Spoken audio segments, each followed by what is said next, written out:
This is The Millionaire Next Door, Chapter 3, Part 1, pages 24 through 50. Chapter 3, Frugal, Frugal, Frugal. The first time we interviewed a group of people worth at least 10 million decamillionaires, the session turned out differently than we had planned. We were contracted to study the wealthy by a large international trust company. Our client wanted us to study the needs of high net worth individuals. To make sure our decamillionaire respondents felt comfortable during the interview, we rented a posh penthouse on Manhattan's fashionable East Side. We also hired 2 gourmet food designers. They put together a menu of 4 pâtés of 3 kinds of caviar. To accompany this, the designer suggested a case of high-quality 1970 Bordeaux, plus a case of wonderful 1973 Cabernet Sauvignon. Armed with what we thought would be the ideal menu, we enthusiastically awaited the arrival of our decamillionaire respondents. The first to arrive was someone nicknamed Mr. Bud, 69 and first-generation millionaire.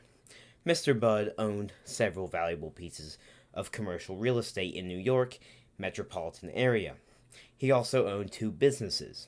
You would never have figured from his outward appearance that he was worth well over $10 million. His dress was what you might call dull normal, a well-worn suit and overcoat. Nevertheless, we wanted to make Mr. Bud feel that we fully understood the food and drink expectations of America's decamillionaires. So, after we introduced ourselves, one of us asked, "Mr. Bud, may I pour you a glass of 1970 Bordeaux?" Mr. Bud looked at us with a puzzled expression on his face, and then said, "I drink Scotch and 2 kinds of beer, Free and Budweiser." He hit our shock as the true meaning of our decamillionaire's message dawned upon us during the subsequent 2-hour interview. The 9 decamillionaire respondents shifted constantly in their chairs. Occasionally they glanced at the buffet, but not one touched the pâté or drank our vintage wines. We knew they were hungry, but all they ate were the gourmet crackers. We hate to waste food. How did we dispose of our food and drink? No, we did not have to throw it away. The trust officers in the next room consumed most of it. Of course, the authors helped. It seems that most of us were gourmets. However, none of us was a decamillionaire. A foundation for building wealth. Today we are much wiser about the lifestyles of the affluent. When we interview millionaires these days, we offer a spread that is more congruent with their way of life. We provide them with coffee, soft drinks, beer, scotch during evening sessions, and club sandwiches. Of course, we also pay them $100 and $250 apiece. Occasionally, we offer additional incentives. Many respondents have picked a large and expensive teddy bear as one of their non-monetary rewards. They tell us they have a grandchild who would be thrilled to receive a big bear. It is unfortunate that some people judge others by their choice in foods, beverages, suits, watches, and motor vehicles, and such. To them, superior people have excellent tastes in consumer goods. But it is easier to purchase products than denounce superiority than to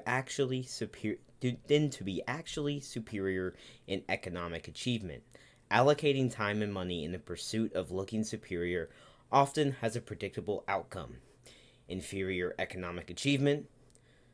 What are 3 words that profile the affluent? Frugal, frugal, frugal.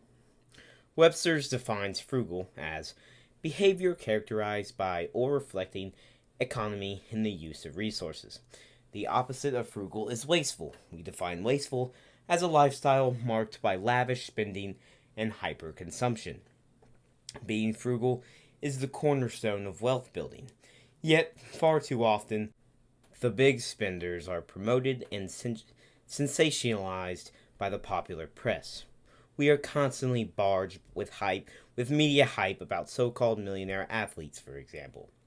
Yes, some of the members of this small population are millionaires, but if a highly skilled ball player makes $5 million a year, having $1 million in net worth is no big deal. According to our wealth equation, a $5 million earner who is 30 years of age should be worth $15 million or more. How highly paid ball players have a level of wealth in this range? We believe only a tiny fraction. Why? Because most have a lavish lifestyle. They can support such a lifestyle as long as they are earning a very high income. Technically, they may be millionaires, have a minimum net worth of $1 million or more, but they are typically low on the prodigious accumulator of wealth scale. How many households in America earn $5 million in 1 year? Fewer than 5,000 of nearly 100 million households. That's about 1 in 20,000. Most millionaires never earn 1/10 of $5 million a year. Most never become millionaires until they are 50 years of age or older. Most are frugal, and few could have ever supported a high consumption lifestyle because millionaires become millionaires in the same lifetime. But the lavish lifestyle sells TV time and newspapers. All too often, young people are indoctrinated with the belief that those who have money spend lavishly, and if you don't show it, you don't have it. Could you imagine the media hyping the frugal lifestyle of the typical American millionaire? What would the results be? Low TV ratings and lack of readership? Because most who build wealth in America, hardworking, thrifty, and not at all glamorous. Wealth is rarely gained through the lottery, with a home run or in quiz show fashion. But these are the rare jackpots that the press sensationalizes. Many Americans, especially those in the underaccumulator of wealth category, know how to deal with increases in their realized income. They spend them. Their need to immediate gratification is great. To them, life is like a quiz show. Winners get quick cash and conspicuous gifts. Viewers of these quiz shows have lots of empathy for the contestants. Look at the top ratings such shows enjoy. People love to view their surrogate other winning motor vehicles, boats, appliances, and money. Why don't quiz shows offer tuition scholarships as prizes?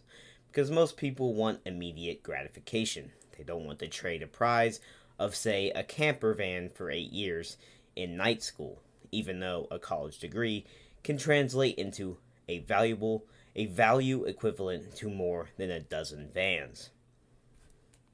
The lifestyle of the typical American millionaire. Is a show about the typical American millionaire one the mass TV audience would enjoy? We doubt it. Why not? Let's take a look at why not.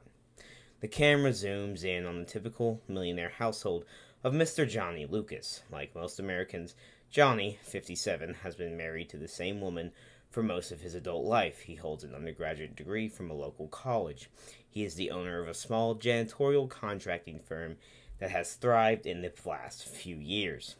All of his workers now wear nicely tailored uniforms, including hats that bear his company's logo. To his neighbors, Johnny and his family appear to be nondescript, middle-class folks, but Johnny has a net worth of more than $2 million. In fact, in terms of wealth, Johnny's household ranks in the top 10% of all the households in his nice neighborhood. Nationwide, his household is in the top 2%. How will the TV audience respond to the description of Johnny's wealth and the images of Johnny on the screen? First, viewers will likely be confused because Johnny does not look like the millionaire most people envision. Second, they may be uncomfortable.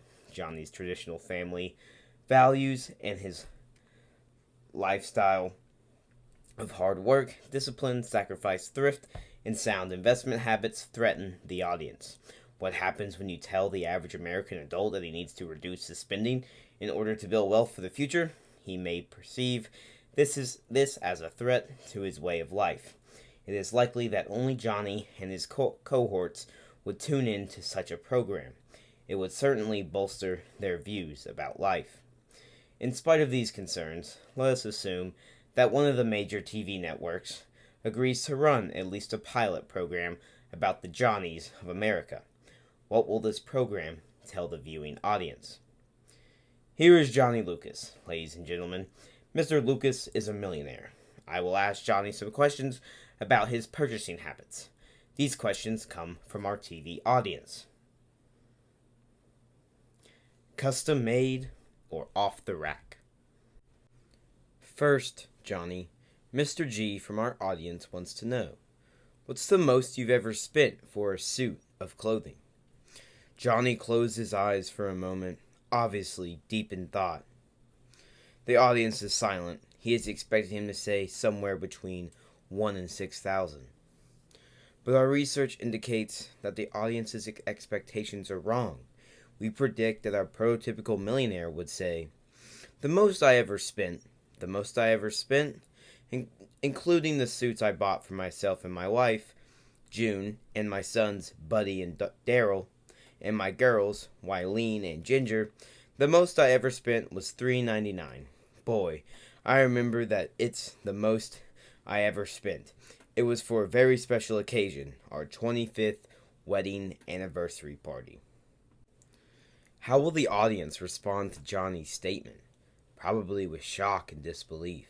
The audience's expectations are not congruent with the reality of most American millionaires.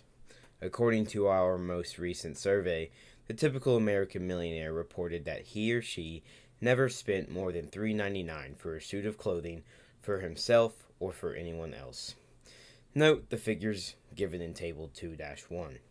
50% or more of the millionaires surveyed paid $3.99 or less for the most expensive suit they've ever purchased.